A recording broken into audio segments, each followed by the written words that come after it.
This is the first video I've recorded in a while.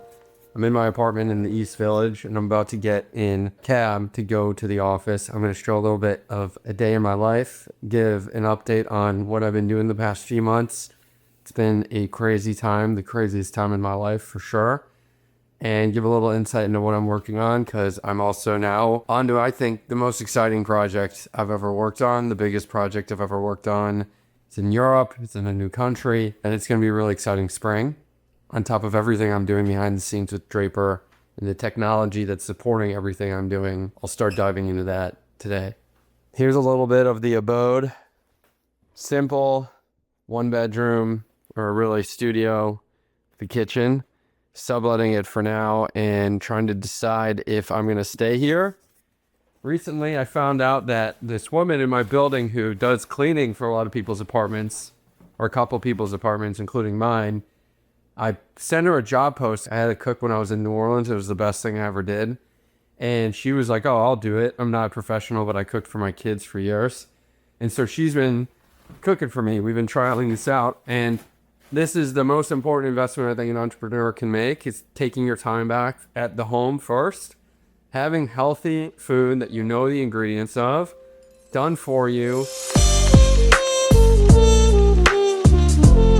This fall got super crazy. Just as a quick recap, I moved here in May to New York City, and I was coming off a huge project in Utah. Had a good bit of fee left over.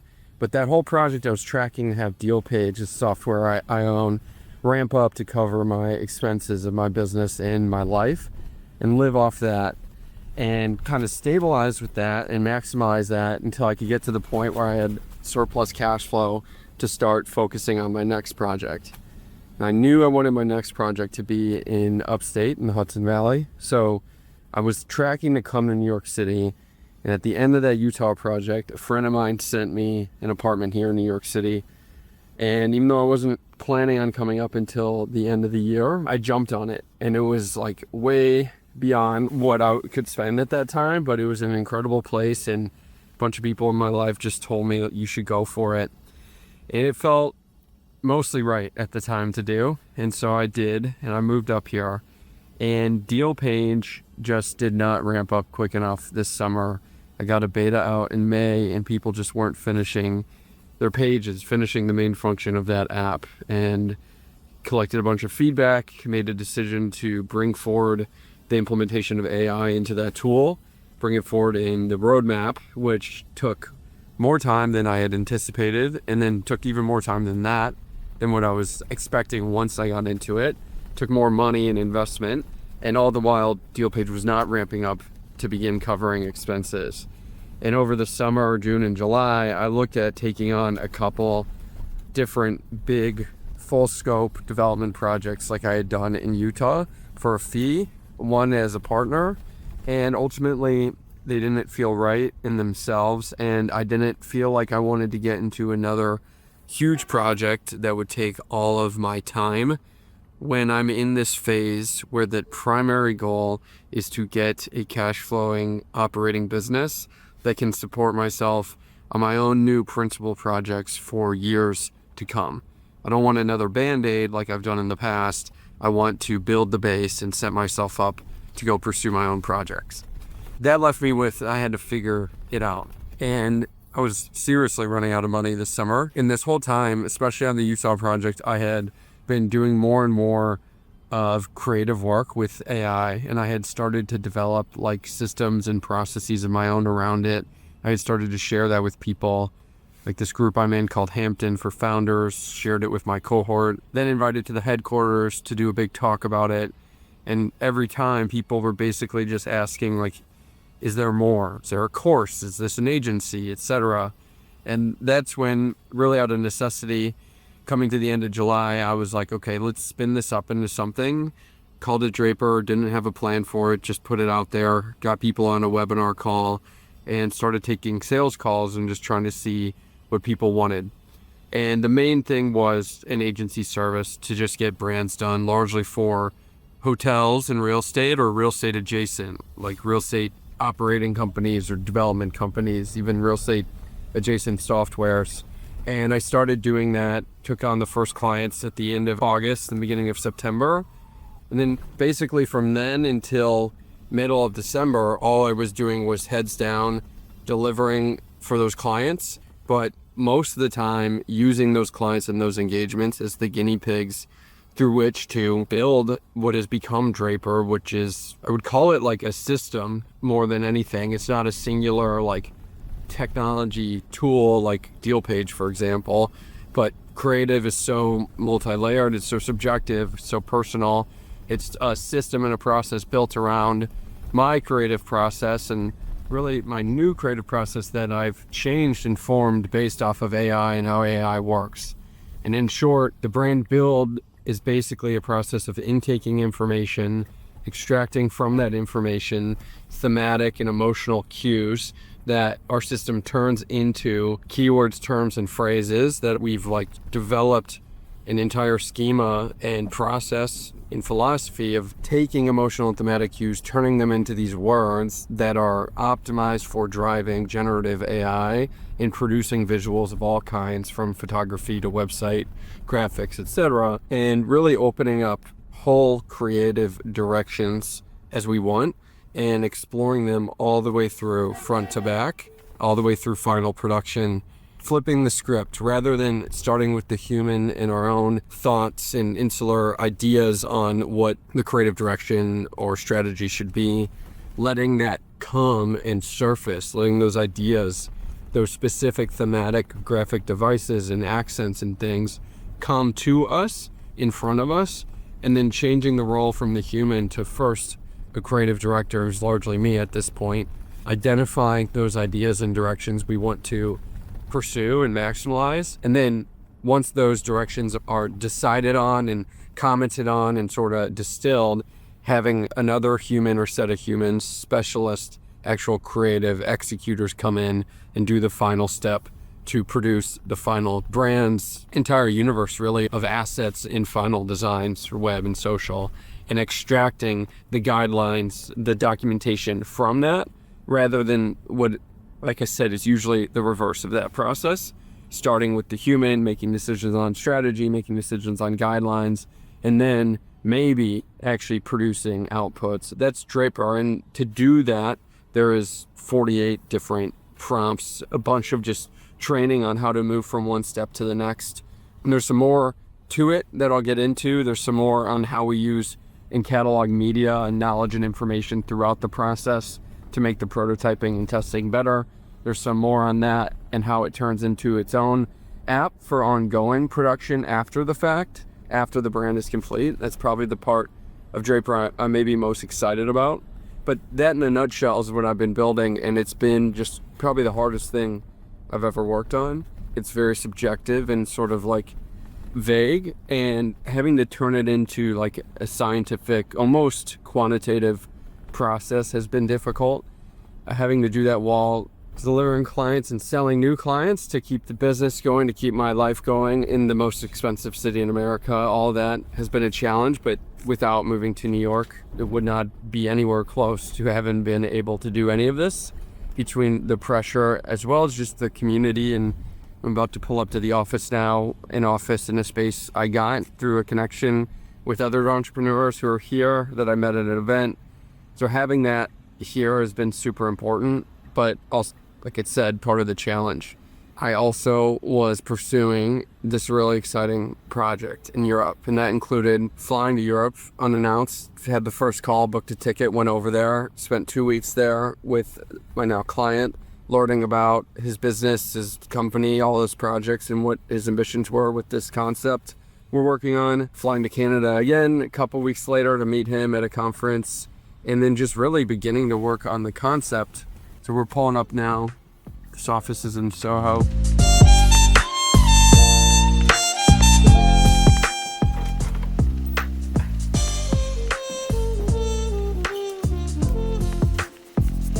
So this is the office. I got a call with this client, Tom, in a second, but I'll walk down the hall quick and show you those other entrepreneurs I mentioned. Adam and Alex at View Engine. Met Adam at an event. He brought me in here a few days later to work, and it turns out Ward and Gray, the interior designers from Hotel Pearl, are right across the hall. This is like a bunch of small office suites like this in this building in Soho on one floor. It's this really cool design. I'll show you guys.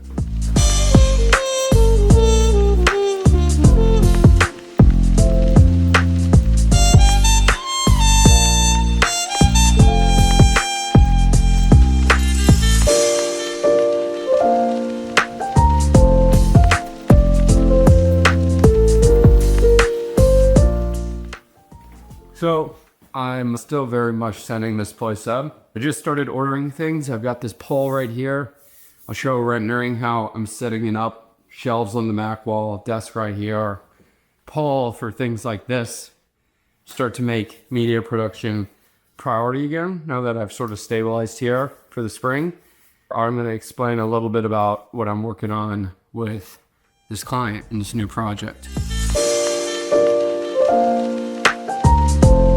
Right now, I am cleaning up this model that I've been working on. In short, this engagement, basically, this person, a real estate developer in the Netherlands, came to me in October.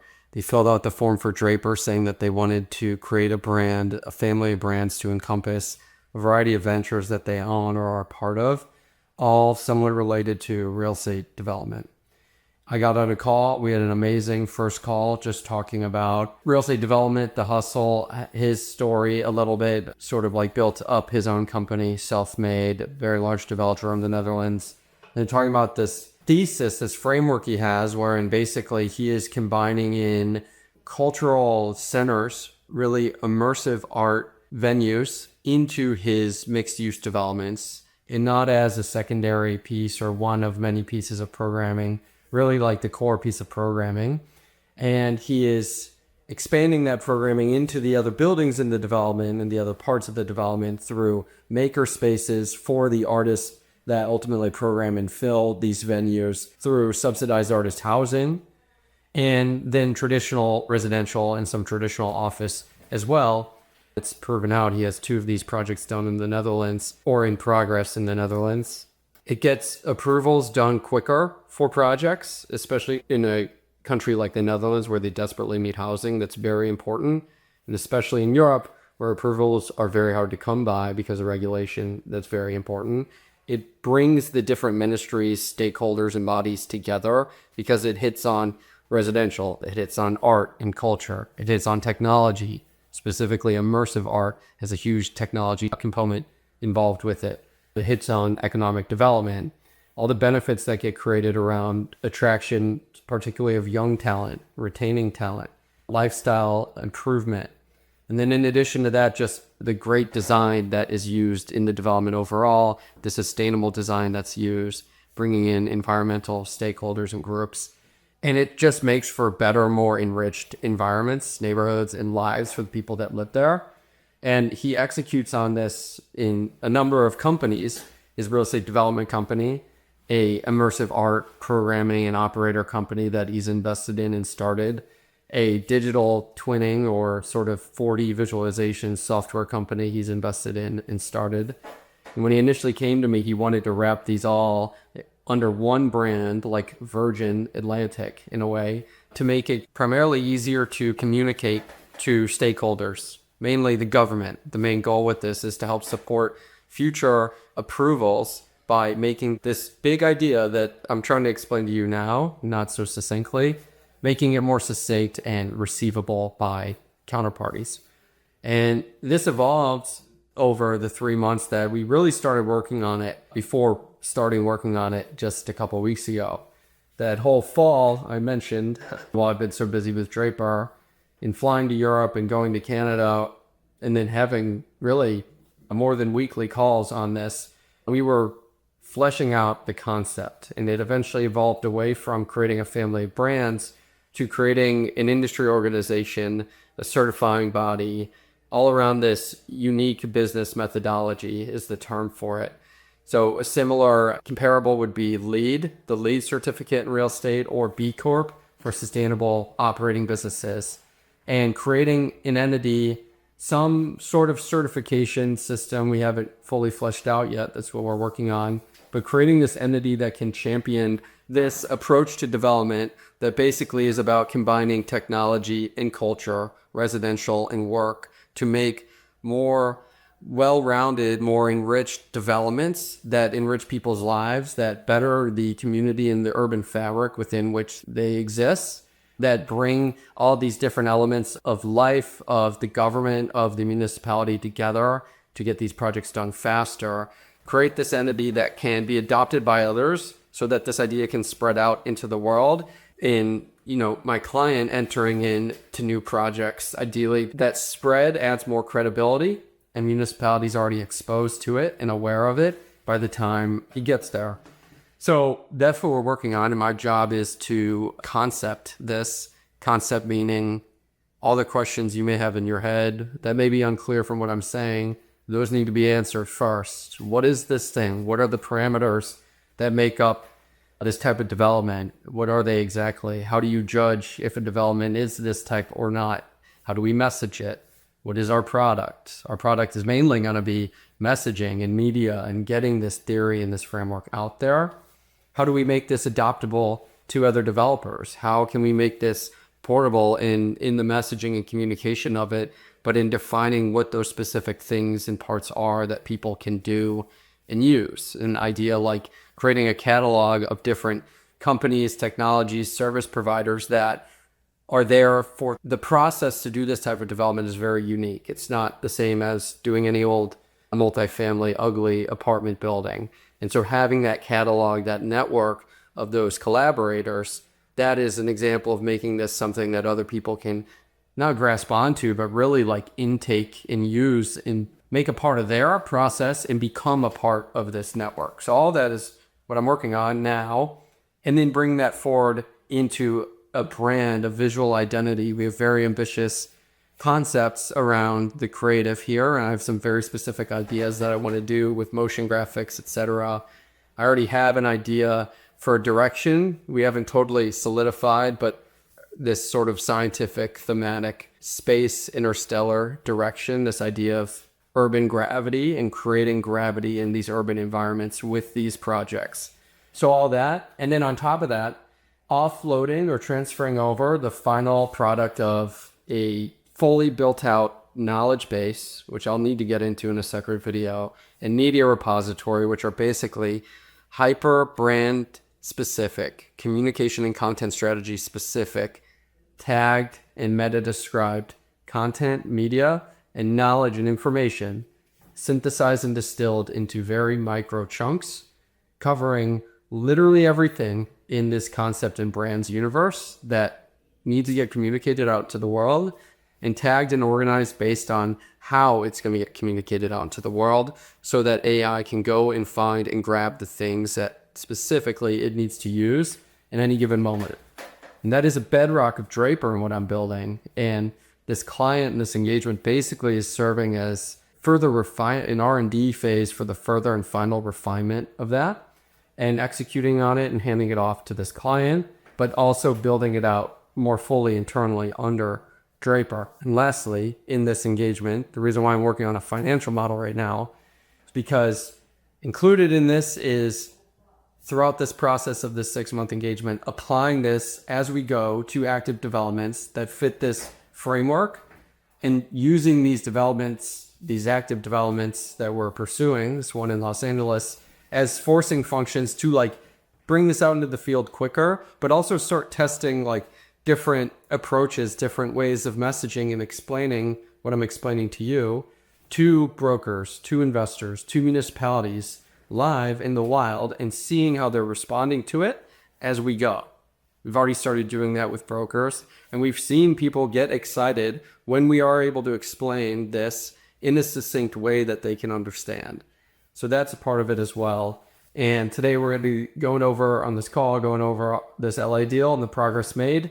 And a lot of the concept work right now is being done on researching other comparable projects that exist out in the world. I believe that we need to base our concept not just off the developments of my clients that have been done so far, but off other projects out there. So we can try to get some critical mass of 5 to 10 projects. Think of it like the first 5 to 10 lead projects that were ever done that can form a basis of like credibility, can form a basis maybe of support in reaching out to those developers and engaging with them and telling them about what we're building, seeing if they want to be a part of it, and getting buy-in from them, so that it's not just the 2 projects of my client, it's maybe 10 really big, meaningful, impactful, impressive projects around the world that all embody these similar like characteristics in some structured way that we can define as this is the first grouping of this concept. Not harder than I anticipated. I anticipated it being hard, but there's not many of these projects. There's not many that encompass all the same exact things that my clients' projects do.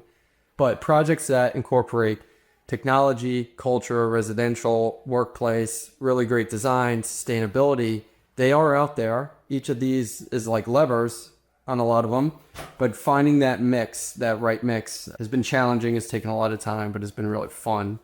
And so we're going to go over that today.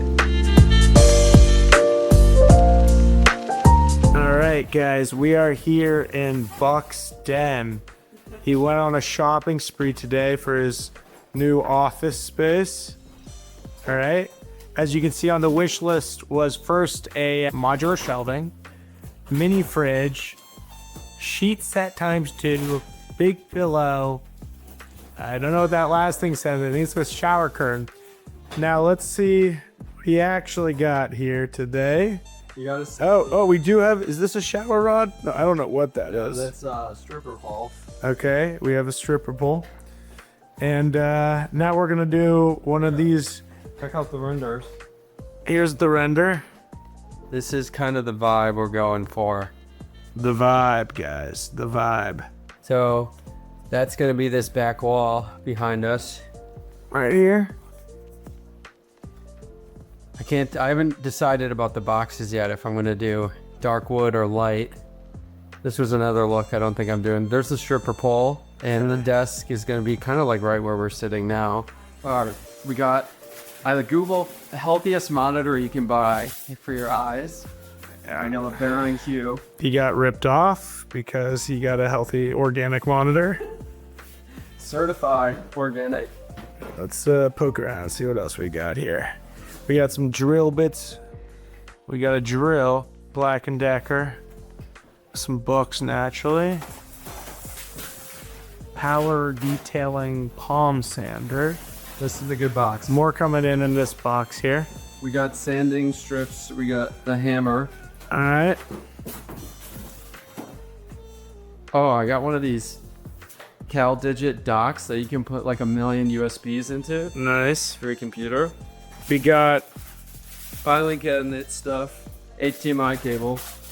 by the way, guys, if you don't know me, one second. I'll be persistent. I'm Adam.